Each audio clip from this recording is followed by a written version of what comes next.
After every dark cloud, there is a silver lining. Everybody knows it, but it takes some life incidents to understand the real meaning of it. Past 2 weeks or so, I've been going through that. Health is one of the area where I'm not at my best all the time. I have a progressive disease, and because of that, certain things are not 10 on 10. But that's not the point. The point is, I forget. I forget to take care of myself. And I do things which make my body go out of integrity.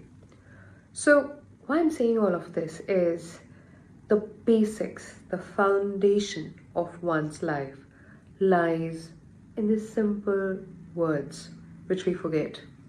But nature has its own way to, remind you, to make you go through certain life experience so that you don't forget. You need to be in your path of karma.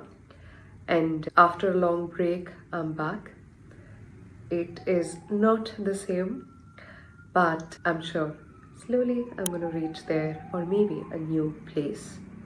But I'm really happy that with the time that I got to think and reflect on myself, I'm clear. Every dark cloud has a silver lining. So, if there's something that you are hoping for, which is going to be your silver lining, and you get what it means to have a long dark cloud, let me know. Stay busy and blessed. Thank you, Debeshi.